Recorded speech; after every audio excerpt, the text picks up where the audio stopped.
Hi எல்லாரும் எப்படி இருக்கீங்க? ஸோ இன்னைக்கு மார்னிங்லேருந்து தான் vlog ஸ்டார்ட் பண்ணியிருக்கேன். காலையில் பிரேக்ஃபாஸ்ட்டுக்கு புட்டும் பச்சை பயிர் கறியும் தான் பண்ணலாம் அப்படின்னு சொல்லி கொஞ்சம் கொஞ்சமாக எடுத்து வச்சிட்ருக்கேன். நான் வந்து இந்த பாத்திரத்தில் ஏன் நான் புட்டு செய்கிறேன் அப்படின்னா, இதில் பண்ணும்போது ஒரு வித்தியாசமான டேஸ்ட் வருது. நம்ம சொல்லுவோம் இல்லையா, ஒரு ஒரு தண்ணியில் வந்து ஒரு ஒரு டேஸ்ட் மாறும் அப்படின்னு சொல்லிட்டு, அந்த மாதிரி இந்த பிராஸ் பாத்திரத்தில் பண்ணும்போது கொஞ்சம் வித்தியாசமான டேஸ்ட்டில் தான் இருக்குது. நான் ஆல்ரெடி வந்து ஸ்டீல் பாத்திரத்தில் செஞ்சு சாப்பிட்ருக்கேன். ஸோ இப்போ நான் யூஸ் பண்ணுற புட்டு பொடி பார்த்திங்கன்னா டபுள் ஹார்ஸ் பிராண்டில் இருந்து தான் பண்ணுறேன்.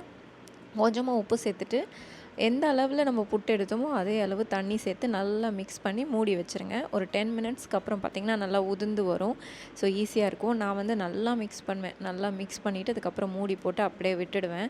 இது இப்படி பண்ணும்போது உங்களுக்கு புட்டு வந்து நல்லா சாஃப்டாக, நல்லா சாப்பிடும்போது வர வரன்னு இருக்காமல், தொண்டையை அடைக்காமல் அந்த மாதிரி இருக்கும். ட்ரை பண்ணாதவங்க ட்ரை பண்ணி பாருங்கள். இதுக்கு வந்து பச்சை பயிறு கறி தான் நான் பண்ண போகிறேன். ஸோ இப்போ வந்து எங்களுக்கு 3 பேர்த்துக்கும் ஒரு 1/2 கப் போதும்னு வச்சுக்கோங்களேன். ஸோ 1/2 கப் போட்டுட்டு நல்லா வாஷ் பண்ணிவிட்டு எதுவுமே சேர்க்காமல் நான் வந்து தண்ணி மட்டும் சேர்த்து ஒரு 6-7 விசில் மட்டும் வேக வச்சுக்கிறேன்.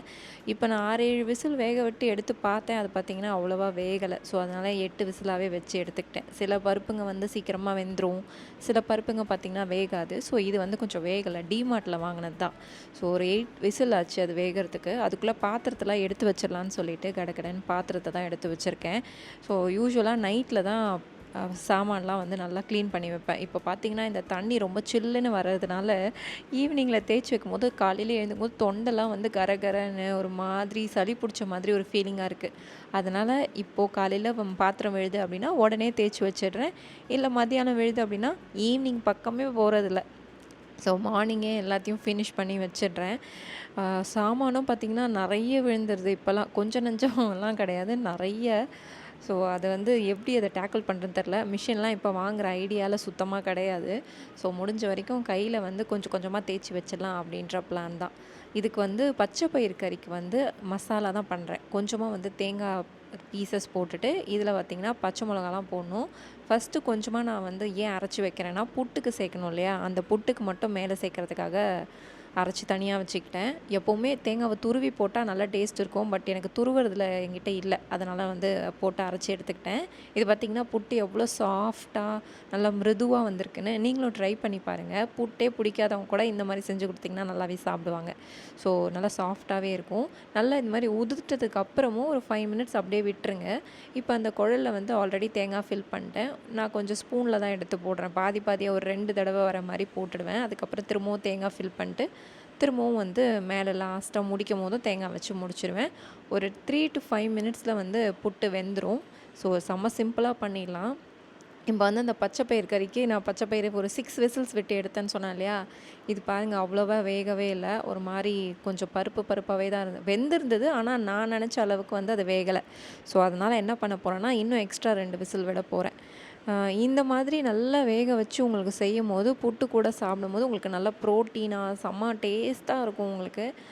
அது மட்டும் இல்லாமல் ராகுலுக்கு வந்து இது ஏன் பிடிக்கும்னா, இதில் ப்ரோட்டீன் அதிகமாக இருக்கிறதுனால பிடிக்கும். ஸோ அதனால் சாப்பிட்ருவாங்க, எதுவும் சொல்ல மாட்டாங்க. நான் கடலைக்கறி தான் பிளான் பண்ணேன். பட் கடலையை ஊற வைக்க மறந்துட்டேன்.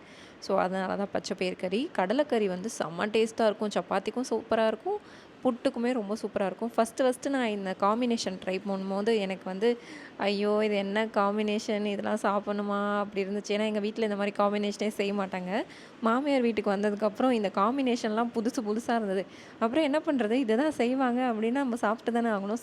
சாப்பிட பிடிச்சி போச்சு. அப்புறம் பழகி நானே இப்போ பிரேக்ஃபாஸ்ட்டுக்கு இதையே செய்ய ஆரம்பிச்சிட்டேன். ஸோ பாருங்கள், அப்படியே கையோட கையாக பாத்திரத்தையும் நல்லா க்ளீன் பண்ணி வச்சிடுறது. அப்போ தான் கொஞ்சம் ஈஸியாக இருக்குது அப்படின்னு சொல்லிட்டு. உங்களுக்கு இந்த மாதிரி டெய்லி வ்ளாக் பார்க்க பிடிக்குமா அப்படின்றத கமெண்ட்டில் சொல்லுங்கள். ஏன்னா நான் வந்து கொஞ்சம் ட்ரை பண்ணுறான் அப்படின்னு ஒரு பிளானில் இருக்கேன். ஸோ இந்த சீரீஸ்க்கு பேர் என்னென்னு பார்த்தீங்கன்னா, life of house wife vlogs தான். ஸோ இன்றைக்கி வந்து டே 1. டே 1ல் இந்த மாதிரி தான் போயிட்டுருக்கு. ஈவினிங் வந்து ஆதியக்குட்டிக்கு வந்து நாங்கள் ஒரு டென்டல் அப்பாயின்மெண்ட் ஃபிக்ஸ் பண்ணியிருக்கோம். அதனால் என்னால் 3 வேலையும் இன்றைக்கி சமைக்கலை. 2 வேலை தான் சமைச்சேன். நைட்டு வந்து இருக்கிறதையே சாப்பிட்டுக்கலாம் அப்படின்னு சொல்லி பிளான் தான். ஸோ இப்போ எல்லாத்தையும் க்ளீன் பண்ணி வச்சுட்டேன். புட்டும் சூப்பராக வெந்துச்சு. ஒரு 5 மினிட்ஸில் நான் பாத்திரத்தையும் கழுவி முடிச்சிட்டேன்.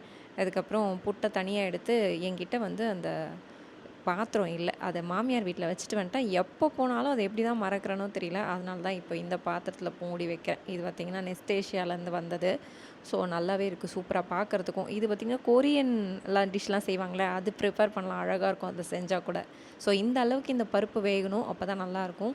இதுக்கு வந்து மசாலாவுக்கு வந்து நான் 2 பச்சை மிளகாய் எடுத்திருக்கேன். நான் கொஞ்சம் தான் செய்கிறதுனால 2 பச்சை மிளகா, தேங்காய் கூட கொஞ்சம் சீரகம், கருவேப்பிலை இதெல்லாம் மட்டும் தான் தேவைப்படும். ஸோ ரொம்ப சிம்பிள். இதை சாப்பாட்டுக்கு கூட போட்டு சாப்பிட்லாம். கொஞ்சமாக சீரகம் போட்டுட்டு, கொஞ்சமாக வந்து சின்ன வெங்காயம் இருக்கு இல்லையா, அது ஒரு 2, அதுக்கப்புறம் சின்ன துண்டு இஞ்சி போட்டு நல்லா நல்லா மழமழன்னு அரைச்சி அதுக்கப்புறம் அது கூட சேர்க்கணும். அவ்வளோதான். சேர்த்துட்டு நம்ம கொதிக்க விட்டால் டக்குன்னு ரெடி ஆகிடும். அதுக்கப்புறம் ஒரு தாளிப்பு போட்டுற வேண்டியதான். இந்த சின்ன வெங்காயம் உரிக்கிறது இருக்கே, நானும் நினப்பேன் சரி சின்ன வெங்காயம்லாம் டைம் இருக்கும்போது நல்லா உரித்து வாஷ் பண்ணி காய வச்சு டப்பாவில் போட்டு ஃப்ரிட்ஜில் வைக்கலாம் அப்படின்னு. ஆனால் இன்னைய நாள் வரைக்கும் அதை செஞ்சதே கிடையாது. நிறைய பேர் நான் பார்த்துருக்கேன். சின்ன வெங்காயம் வந்து உரித்து வச்சுப்பாங்க, அதுக்கப்புறம் பூண்டு உரித்து வச்சுப்பாங்க, அதுக்கப்புறம் இஞ்சி பூண்டு விழுது பார்த்திங்கன்னா நல்லா அரைச்சி ஃப்ரீசரில் வச்சுப்பாங்க. ஸோ எனக்கு வந்து நான் சரி நம்மளும் பண்ணி வச்சுப்போம் நல்லா இருக்குமே அப்படின்னு யோசிப்பேன். ஆனால் ஒரு நாளும் பண்ணதில்லை. ஒரு தடவை என்ன ஆச்சுன்னா, நான் வேறு எதுக்கோ இஞ்சி பூண்டு விழுது அரைச்சி வச்சேன். அரைச்சி வச்ச மிச்சம் இருந்தது. சரி இதையே பிரியாணி வச்சு பண்ணிக்குவோம் அப்படின்னு சொல்லி பிரியாணிக்கு எடுத்து போட்டேன் பாருங்கள். அந்த பிரியாணி டேஸ்ட்டாகவே இல்லை.